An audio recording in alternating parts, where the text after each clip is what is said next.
Brian, you got that long needed vacation. I do. It's very nice of Libby to let me take this meeting from the Caribbean. I appreciate it. Great. You guys use the town jet, or you're not supposed to use that right now? No, the boat. Oh, okay. Quite a trip.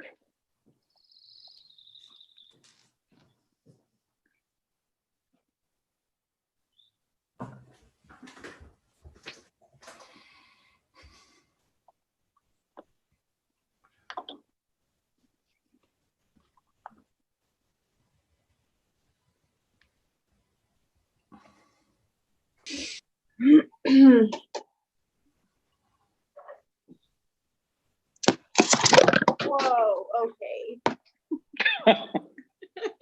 I'm gonna mute and shut off my video while I clean up this mess. Quite an afternoon.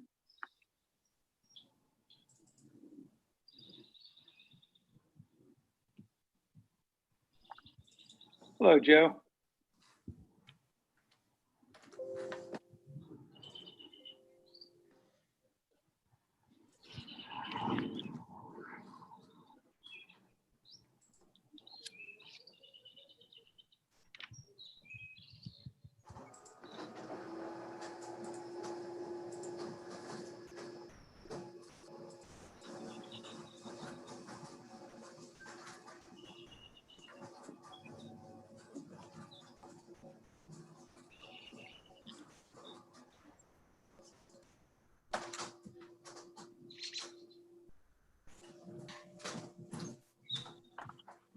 Denise just texted that she's having trouble with the link. She's having trouble getting in.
Maybe somebody from NCTV 18 can help. Denise says she's in a connecting death spiral.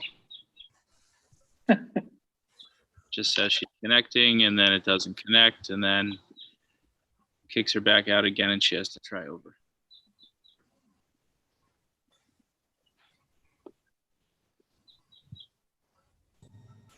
Frank, do you think you can take a look? Oh. What is her phone number?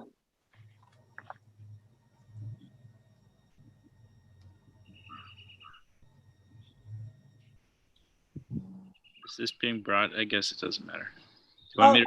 I'll type it into the chat. Okay, thanks.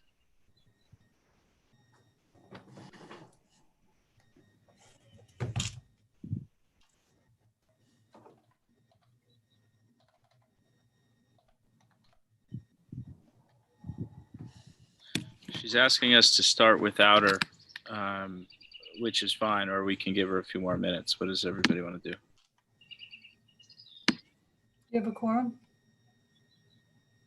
1, 2, 3, 4, 5. Yes.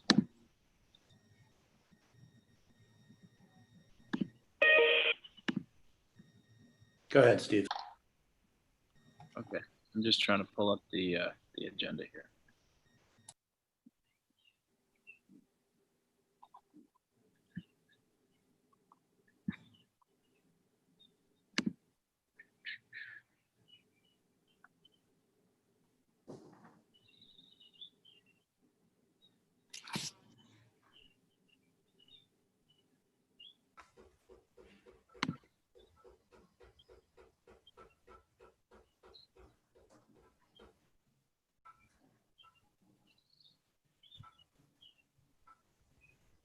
Maybe could somebody just share their screen with the agenda?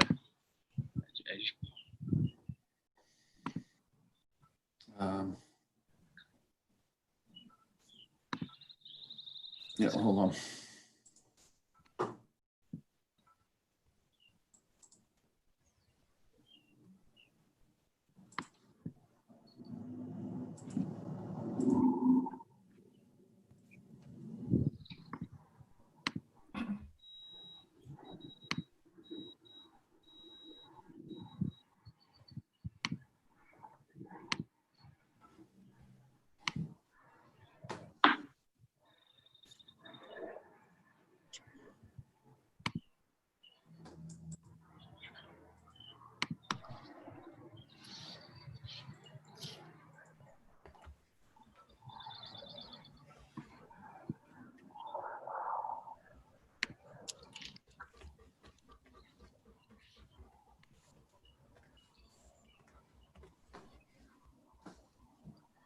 Great, thank you.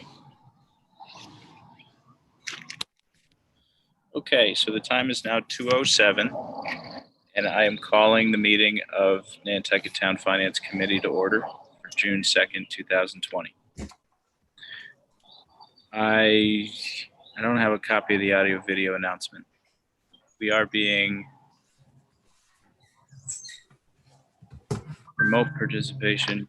Okay, so this meeting is being held via remote participation via Zoom and YouTube pursuant to Governor Baker's March 12, 2020 order regarding open meeting law.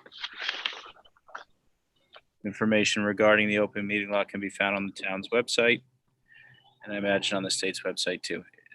Is that a sufficient reading, John, of what's Yes. Okay, very good. All right. So moving on to the next agenda item, is it approval of the agenda? Can I get a motion to approve the agenda, please? Motion to approve Motion the to agenda. approve. Second. There we go. Very much. All in favor? Aye. Aye. Aye. Okay. Aye for me. That's unanimous. Do you have any public comment for issues that are not otherwise on the agenda? I can't tell who's maybe remotely watching. We do have some other participants here. Let's see, attendee Rick Atherton. He may be the only member of the public today. Does Rick have anything to say?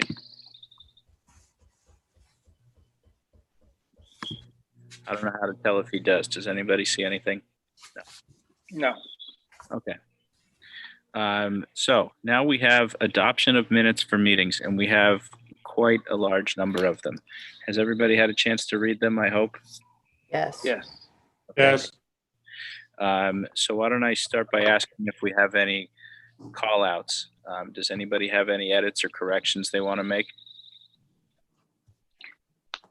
Joe?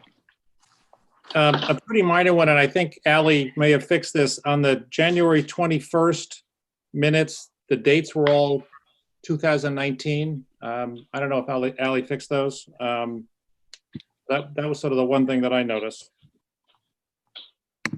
Those have been corrected. Thank you. Joanna, did you have any additional comments? No, I'm good. Thank you. Chris, do you have any comments? I'm fine with it. Okay. What else we have? Peter? I'm fine. And can I get a motion to approve all of the minutes at once? Motion to approve all of the minutes. Okay, and we should read Second. dates. Okay. Just for clarification purposes, let me see. Trying to find a list of the dates. Stephen, I can read them off, or Thank you, please. yeah, of course. Give me a minute because they're all backwards. April 14th, 2020, February 18th, February 13th. Sorry, this isn't in order. It's just how they were attached. February 10th, February 4th, December 8th, December 7th, December 3rd, January 21st, May 12th, May 21st, March 2nd, January 30th, and February 3rd. And Joanna, it's your motion to approve all of those minutes? Yes. And Peter, you intend to second that? And I think I will be at here a lot faster than, you know, always fight the older students. Did Peter go away? He might have gone away and somebody's on the phone, I think, in the background somewhere. So gone away and somebody's on. There he is. He's back. Okay. Maybe somebody who just heard what we were talking about. Chris or Joe, can you second that motion? I'm happy to second it. Thank you very much. All in favor? Aye. Aye. Aye. Also, Stephen George has joined if you can't see that on your screen. Oh, I see him now. Yes, thank you. Hi, George. Steve, why don't you take that vote by roll call? Very good. Okay. So in the order that I see you, Joanna, Yes. Aye. Peter, Yes, aye. Chris, Aye. Joe, Aye. George. George, can you unmute?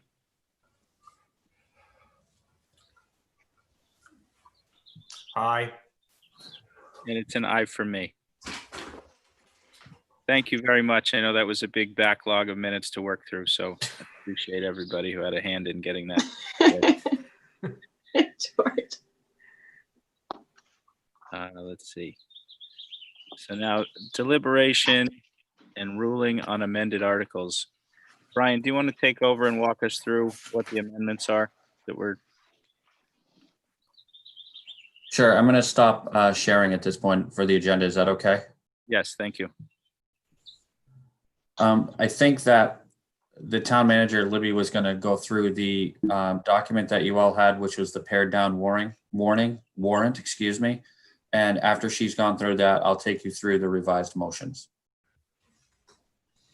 Okay, so at the board meeting last week, the select board meeting, we went through the warrant, and Brian and I had already gone through it with John to review, you know, the most essential articles for town meetings so that we can keep the town meeting as short as possible, but with the understanding that some of these things really need to get done before June 30th. So we've pared it down from 117 articles to, I think we're down to 28 at this point. And I even updated this warrant shortly before your meeting, so I'm not even sure if you got the most recent version. But to take you through, so I'm looking at, I'm not even sure what's in your packet. I'm looking at a document that does not have a date on it, of course. It's dated yesterday, June 1st. What do you guys have? Do you have something dated June 1st? The file's dated June 1st, yes. All right, so going through the articles, we have so what I tried to do here with John's input is prepare a document that is a kind of a warrant, because we've already printed the warrant. It's at the printer waiting to be mailed. So we're also planning to send out a letter to the voters explaining this whole situation. So the table of contents is intended to show which articles would be stricken under our plan. And I'll just go through that, and then that'll lead us to the articles. So articles 1, 2, and 3 have no changes. Same motion. Article 4 has a change. It relates to the airport revolving account. Can I explain it, Brian? And I don't think it's in your document quite yet, because we were also going back and forth between, should we, for the ease of viewing and explaining to the voters, should we print the original motion and include the new motion, or should we have the motion and show it redlined so that people can maybe more easily see what changed? So wrangling that over in my mind, but any input would be appreciated. So Article 4 is the first article with a modified motion. Brian, you want to explain that one? And I don't think you have it yet. But Yeah, we actually did. We did send it. It's been sent out. Oh, okay. Sorry, I forgot. So It did go out individually. the change to Article 4 motion is just a reduction in the spending authorization limit for the airport for the fuel revolver. It was originally approved at 5.2 million.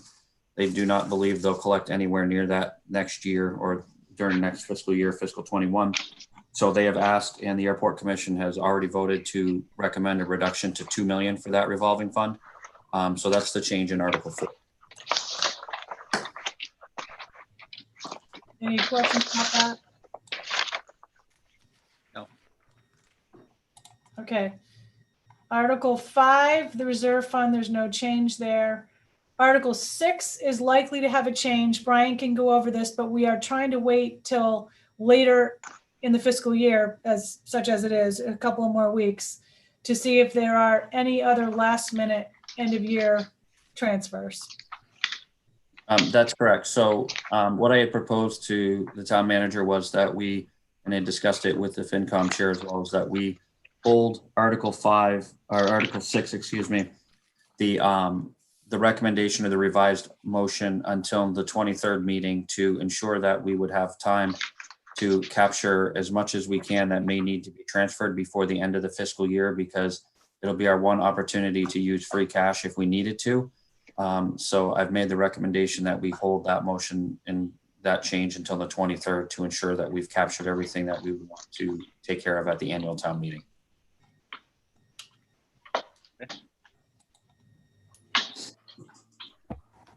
Hi, everybody. I'm finally here. Welcome. I'm on my phone. I had to go on my phone. This is, yeah, Zoom works 89 out of 90 times, but not today. Sorry, apologies. But I know, Stephen, it's in good hands, so I'm going to leave it with you. Yeah, we've made do, but glad to have you join us. I'm sure you're better than made to. Sorry, everyone. Thank you, Denise. Article 7, no changes. Article 8 is the general fund operating budget. And Brian, do you want to, this is going to take a little explanation. Sure. It actually, I guess, Libby, I probably should just do it in conjunction with Article 15 since they're both kind of intertwined with each other. Yep. Article 15 is the enterprise fund operating budget for fiscal 21. So. And this is the, sorry, just to, let me back up on one thing a little bit. For those who don't know this, I think I might have said it in an email, but at the board's meeting last week, the board agreed that none of the warrant articles that are associated with ballot questions are going to be taken up at the town meeting. So regardless of what happens with the ballot question, the intent is not to vote on the companion warrant article. That if the ballot questions actually pass, then that decision as to whether or not to bring the article to town meeting can happen at a later time, potentially at a fall town meeting if we have a fall town meeting.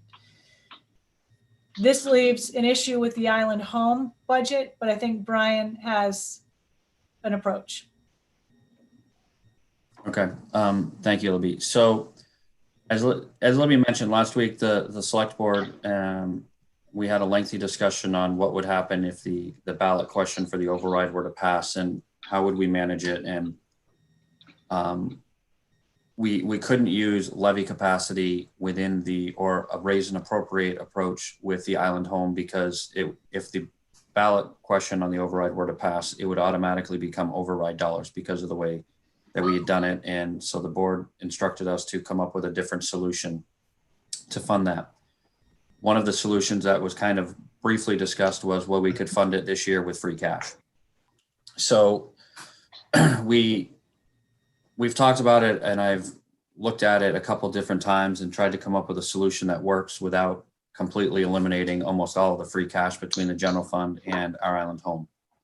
So the solution that I've presented to the town manager actually this morning through discussion was as most of you recall, during the May budget presentation to the select board, and even during the December presentation to the select board, we have always withheld $3.1 million, which is what we had originally planned on transferring to Ireland Home through the normal levy capacity. Now, when we had came to the decision to put the override question on the warrant and the ballot, if it had been successful, we would have had that $3.1 million of levy capacity unused within the levy limit. So what I proposed to the town manager was that we use that $3.1 million of levy capacity that is within Proposition 2.5 to fund the majority of the shortfall that we would be funding with free cash in the general fund operating budget in Article 8. What this would do is it would then unlock the majority of the free cash that was going to be used in Article 8 to balance the budget in the presentation that we had given to the select board back in May. And we would use that free cash this year as the funding source, along with retained earnings, to close the gap that was originally proposed to be closed via the override article that the board has chosen not to implement if the ballot were to be successful. So it would preserve some of our free cash, and we would still be able to use that levy capacity, but it would be used for the general fund budget versus our Ireland Home. And again, the reason that we have proposed doing it this way is because it is there and it is available. It would reduce the reliance to balance the operating budgets on free cash for fiscal 21. And it would not create a situation that the override was utilized because we'd be using it for recommending the raise and appropriate for a different purpose than the purpose that the override was voted for, being the Island Home. So we discussed this morning talking to the FinCom about this approach to solve the potential issue based on the direction of the select board last week. And I believe, correct me if I'm wrong, Libby, but the approach is that we will present this same discussion to them tomorrow night. And then would be able to finalize motions for Article 8 and Article 15 once this was presented to them. This is I think the easiest solution rather than relying on potentially about $6 million in free cash to balance two budgets. So that's why we've proposed it.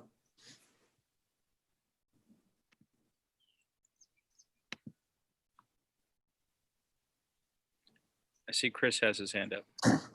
Thanks, Stephen. I mean, it sounds on the face of it like it makes a lot of sense, Brian. What is there a downside relative to other approaches or a risky piece of this relative to other approaches? It solves a problem of using, 60% of the free cash, Chris, to balance the two budgets. And it's levy capacity that would have originally been used for Island Home. But given the fact that if the override question were to pass, we couldn't do a raise and appropriate in the enterprise for Island Home because it would immediately engage the override, which is what the board has suggested that they do not want to happen.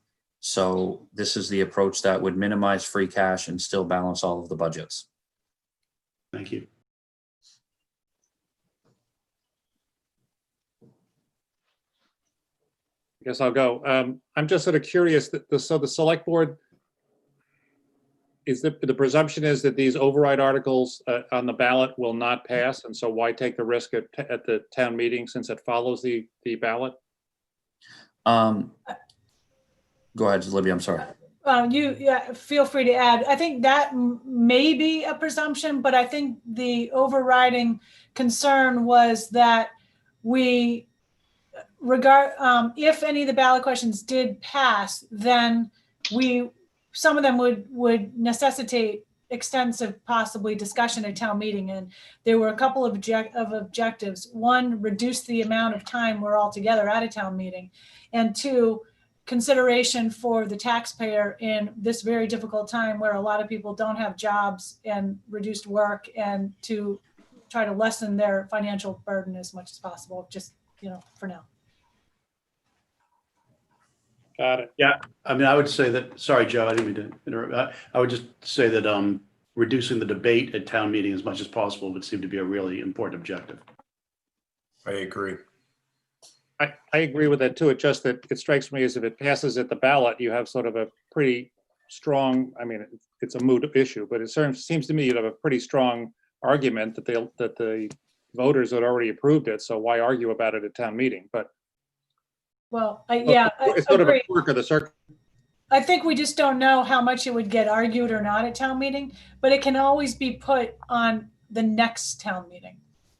Right, Brian and John? Yes. Yes. Does that next town meeting have to be within a certain number of days? I mean, would that carry over all the way if we needed to go to next annual town meeting? No, because, yes, you could go to the next annual town meeting. The only time there's a deadline is when the appropriation comes first and the ballot question comes second. Here it would be the reverse.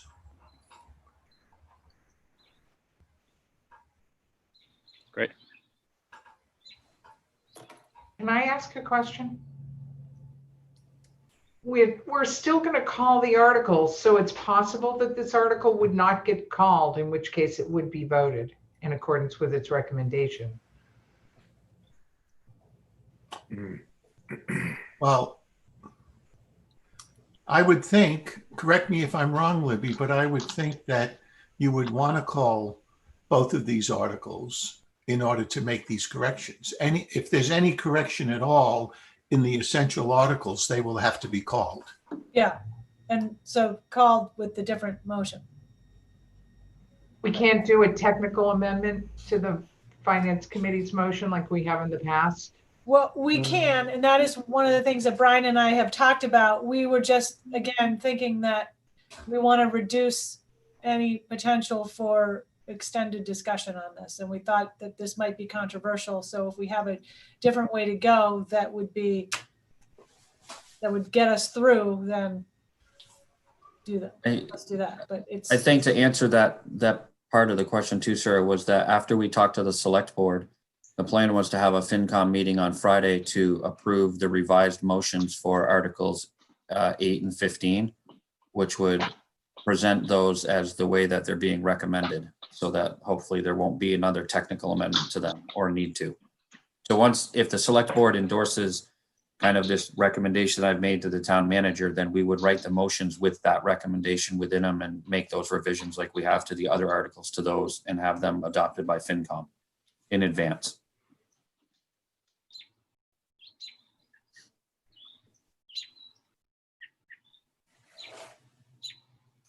I'm still going to have to read them in at the beginning of the meeting, right?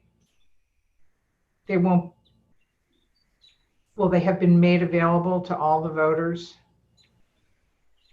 the hope is that in that voter letter, Sarah, that we talked about, that I would include with it this document that we're revising, which is, for all intents and purposes, is a list of technical amendments.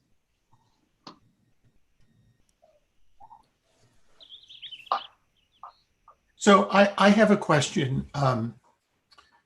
If the document is technical amendments to the FinCom motions, Sarah, those would substitute for what's written in the FinCom booklet, correct? So if they weren't called, it would be the technical amendment that is voted. Correct. So then these would not have to be called in order to make these changes. They will be part of a set of technical amendments. Correct. But the minute they're called, you're going to want to make a motion to pass over because you're not going to want to have the discussion.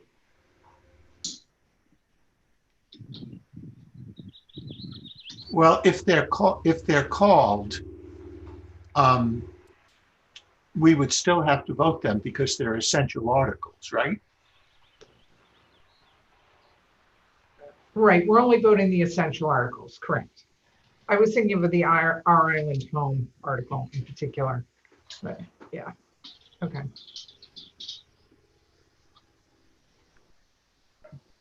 So just to remind everybody, the way this is going to work is Sarah is going to do her traditional reading of the articles, which would be include the technical amendments. And if they're not called, then she'll take a motion to approve all of the uncalled articles. Right? Correct. Then, if there are non-essential articles that have been called, let's say one of the petitioners wants to have a debate, then we would take a motion, the FinCom would take a motion to pass over the non-essential articles that were called. And then hopefully the only thing that will be left at that point are essential articles that were called. And then you'd have to go through each one of them. Does that make sense? Yeah. That's it. That's a simple majority vote to pass over? Yes. Yes. It's debatable. So John, I'm sorry, I'm on my phone, so I don't see everybody. So I unfortunately have to just butt in. Well, you look just fine, Denise. Well, that's good. That's a first for me for this week in any case. So for example, number 75, bylaw amendment, bicycles, Mr. Golding. And Mr. Golding calls it. I would then make a motion. I would stand up and before I would say, Madam Moderator, I make a motion that we pass over this article. And then we take a vote. Is that how that would work? Well, I'll leave it up to Sarah, but I'm planning, what my plan would be is I'll know what the essential articles are going into the meeting. Yeah. So I'll have a list. I'll do the call. We'll vote all of the uncalled articles in accordance with their recommendation of either the Finance Committee or the Planning Board as amended by any technical amendments that you all enter into between now and then. Then I'll take a motion to pass over, not one by one, but all of the non-essential called articles. Okay. And then we'd go to a discussion and vote one by one on the essential articles that were called. So the goal for the committee, I think, is to limit to the extent you possibly can any reason to debate or discuss any of the essential articles. Because the less discussion we have on essential articles, the less discussion we'll have at the meeting and the quicker we can get out of there. I don't think anyone's going to be enthusiastic about spending a lot of time in a space with other people at the end of June. Thank you, Sarah. So, thanks. May I ask for a definition of technical amendment? So a technical amendment is merely a substitute main motion that is different than what was printed in the FinCom booklet. So it serves as a substitute main motion. Sarah, I shouldn't be jumping in unless I should let you. No, I think that's absolutely right. And it's it can be a typo that you find between now and the meeting that's in the original warrant, or it can be the result of a meeting of the Finance Committee where the Finance Committee changes its motion on an article. We call them technical amendments. I don't know that that's the best possible name for them. They're really substitute motions. Okay, that's why I was asking, because it seemed historically, it felt like technical amendments you were led to believe it were things that were non-substantive in nature, and maybe I guess that was maybe that's a mischaracterization, because and this seems very different from that. So I just wanted to make sure that term didn't mislead people into thinking that these were non-substantive changes. We probably should change our terminology for this event and call them substitute motions or replacement motions or revised motions or something like that. I think we got hacked. I was just about to say that.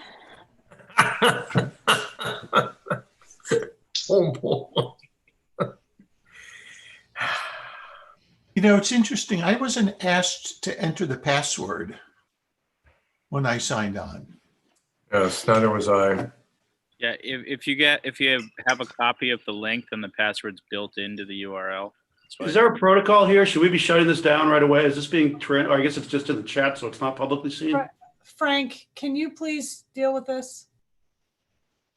I'm gonna disable the chat as soon as I can.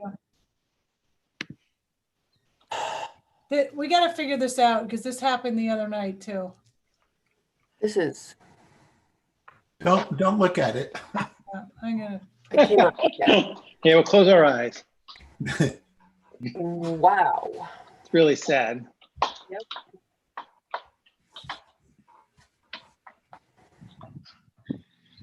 You know, what a world we live in. Hopefully there's a log where we can track this guy's IP address. Figure out where this person's coming from. Well, they clearly know how old we are.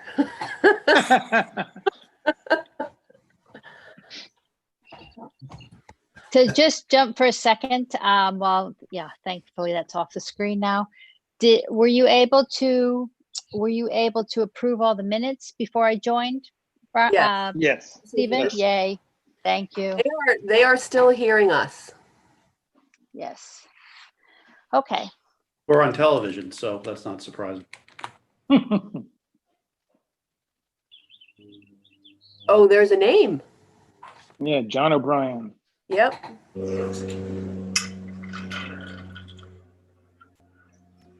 Should we proceed without looking at that? If you click the chat button on the bottom part of your Zoom meeting, you can hide the chat so that you don't have to look at it.